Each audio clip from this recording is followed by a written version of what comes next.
नमस्ते। Welcome to my YouTube channel nursing fairy. मैं सब प्रीति।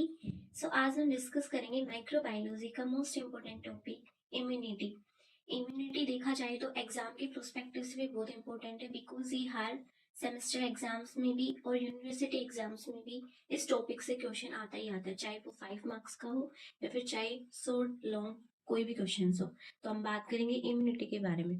इम्यूनिटी बेसिकली क्या होती है? इम्यूनिटी एक एबिलिटी होती है हमारी बॉडी की to fight against microbes and foreign bodies. जैसे कोई फॉरेन बॉडी या माइक्रोब्स हमारी बॉडी में एंटर करता है, हमारी बॉडी की उसकी लड़ने की क्षमता को ही हम इम्यूनिटी बोलते हैं। इम्यूनिटी बेसिकली दो टाइप की होती है, innate immunity and acquired immunity. Innate immunity क्या होती है? इनेट इम्यूनिटी वो इम्यूनिटी होती है जो हमें बर्थ से ही प्रेजेंट होती है, बर्थ से पहले से ही हमारे बॉडी के अंदर प्रेजेंट होती है, उसे ही हम बोलते हैं innate immunity. For example skin. Skin एक इनेट इम्यूनिटी है जो कि हमें प्रोटेक्शन प्रोवाइड करती है बहुत सारी चीज़ों से। म्यूकोजल बैरियर, जैसे आपने देखा होगा, पढ़ा भी होगा, आंखों से हमारे लाइसोसाइन एंजाइम निकलता है जो कि एक म्यूकोजल बैरियर की तरह काम करता है। एंड फिजियोलॉजिकल बैरियर जैसे टेम्परेचर हो गया, पीएच हो गया, तो ये सारे कुछ इनेट इम्यूनिटी के एग्जाम्पल्स हैं। इनेट इम्यूनिटी बेसिकली 3 टाइप की होती है, species, racial and individual immunity. हम वन बाय वन इनके बारे में डिस्कस करेंगे। Racial immunity. रेशियल इम्यूनिटी वो इम्यूनिटी होती है जिसके अंदर एक रेस रेजिस्टेंट होती है लेकिन दूसरी रेस रेजिस्टेंट नहीं होती किसी पर्टिकुलर इन्फेक्शन की के लिए। फॉर एग्जाम्पल, अफ्रीकन जो रेस होती है, अफ्रीकन जो पीपल होते हैं, वो हाईली रेजिस्टेंट होते हैं मलेरिया के लिए और येलो फीवर के लिए। लेकिन अगर दूसरी ओर देखा जाए अमेरिकन को, तो वो हाईली रेजिस्टेंट नहीं होते, वो मोर ससेप्टेबल होते हैं इन डिसीज के लिए। सेकेंडली हम डिस्कस करेंगे स्पीसीज इम्यूनिटी के बारे में। स्पीसीज इम्यूनिटी वो इम्यूनिटी होती है जिसमें एक स्पीसीज रेजिस्टेंट है किसी पर्टिकुलर इन्फेक्शन के लिए, लेकिन दूसरी ओर दूसरी स्पीसीज उसी इन्फेक्शन के लिए ससेप्टेबल है। फॉर एग्जाम्पल, ह्यूमन्स जो है वो हाईली ससेप्टेबल होते हैं as comparison to cattles from skin infection. तो ये था स्पीसीज इम्यूनिटी के बारे में। अब नेक्स्ट हम बात करेंगे इंडिविजुअल इम्यूनिटी के बारे में। अगर एक पर्टिकुलर रेस में कोई पर्टिकुलर इंडिविजुअल एक इन्फेक्शन के लिए रेजिस्टेंट है लेकिन दूसरा नहीं है, उसे ही हम बोलते हैं इंडिविजुअल रेजिस्टेंट। फॉर एग्जाम्पल, जो एंजाइम होता है ग्लूकोज 6 फॉस्फेट डिहाइड्रोजनेज, जो आपने पढ़ा भी होगा, ग्लाइकोजेनेसिस में इसका बहुत मेन रोल रहता है इस एंजाइम का। जो ये एंजाइम डेफिशिएंट पर्सन्स होते हैं, वो क्या होते हैं? हाईली रेजिस्टेंट होते हैं मलेरिया की as comparison to other people. Secondly, अब हम बात करेंगे एक्वायर्ड इम्यूनिटी की। एक्वायर्ड इम्यूनिटी वो इम्यूनिटी होती है जो कि एक पर्सन एक्वायर करता है after the birth. For example, ये 2 टाइप से हो सकती है, नेचुरल एंड आर्टिफिशियल। इनकी भी सब क्लासिफिकेशन है। नेचुरल भी 2 टाइप की होती है, active and passive, and artificial भी 2 टाइप की होती है, active and passive.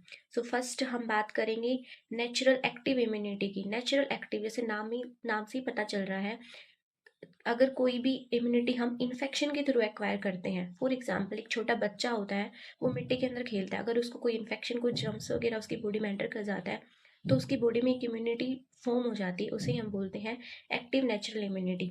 Second, passive natural immunity, वो इम्यूनिटी जो हम एक बच्चा, जो चाइल्ड होता है, वो अपनी मदर से एक्वायर करता है। फॉर एग्जाम्पल, मदर से फीटस में जो एंटीबॉडी ट्रांसफर होती है वो होती है IgA एंटीबॉडी। आपने पढ़ा होगा, इम्यूनोग्लोबिन IgA ऐसी एंटीबॉडी है जो कि एक मदर से फीटस में ट्रांसफर होती है। सेकेंडली हम बात करें आर्टिफिशियल एक्टिव इम्यूनिटी की।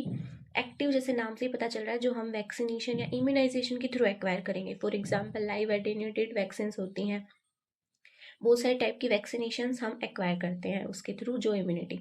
सेकेंड हम बात करेंगे पैसिव इम्यूनिटी की। फॉर एग्जाम्पल, अगर किसी को स्नैक बाइट हो जाता है, सांप वगैरह कोई काट लेता है, जो डॉक्टर्स होते हैं वो एट द टाइम उस स्नैक बाइट को रोकने के लिए एंटीवेनम इंजेक्शन लगाते हैं। वही टाइप है आर्टिफिशियल एक्वायर्ड इम्यूनिटी का। इट मीन्स एंटीबॉडीज आर्टिफिशियल तरीके से आपकी बॉडी में ट्रांसफर की जा रही है। ये था हमारा आज का टॉपिक इम्यूनिटी। अब मैं इस टॉपिक से कुछ की पॉइंट्स आपको बताऊंगी। फर्स्ट की पॉइंट है, antibodies are always produced by B lymphocyte. हमेशा याद रखना, एंटीबॉडीज हमेशा बी लिम्फोसाइट ही बनाता है। एंड सेकंड, आपका क्वेश्चन आ सकता है कि what is the difference between innate immunity and acquired immunity. तो कुछ इंपॉर्टेंट पॉइंट्स है जो आपको याद रखने हैं। फर्स्ट, इनेट इम्यूनिटी हमेशा याद रखना, इनेट इम्यूनिटी में तो नो टाइम लैग, एक्शन हमेशा इसका फास्ट होता है, इसके अंदर कोई टाइम लैग नहीं होता है। लेकिन हम बात करें दूसरी ओर एक्वायर्ड इम्यूनिटी की, तो इसके अंदर लैग पीरियड प्रेजेंट होता है, मतलब ये इसका एक्शन जो होता है वो थोड़ा स्लो होता है as compare to innate immunity. Second हम बात करें इनिट इम्यूनिटी की, तो इसके अंदर कोई मेमोरी नहीं होती। मतलब अगर आपको लाइफ में कभी इन्फेक्शन हुआ है, अगर वो इन्फेक्शन वापस हो जाता है, अगर आपको री इन्फेक्शन हो जाता है, तो उससे आपको इनिट इम्यूनिटी कोई प्रोटेक्शन प्रोवाइड नहीं करवाती है। लेकिन अगर बात करें एक्वायर्ड इम्यूनिटी की, तो वो अगर आपको इन्फेक्शन री इन्फेक्शन हो जाता है लाइफ टाइम में आगे, तो वो आपको उसके पास मेमोरी होती है, वो मेमोरी डेवलप कर लेता है, तो वो आपको प्रोटेक्शन प्रोवाइड कर देता है वो इम्यूनिटी, उसे ही हम बोलते हैं एक्वायर्ड इम्यूनिटी। सो ये थे मेनली डिफरेंस दोनों के बीच में। अगर आपको वो वीडियो अच्छा लगा तो please do like share and subscribe my channel. Thank you and have a nice day.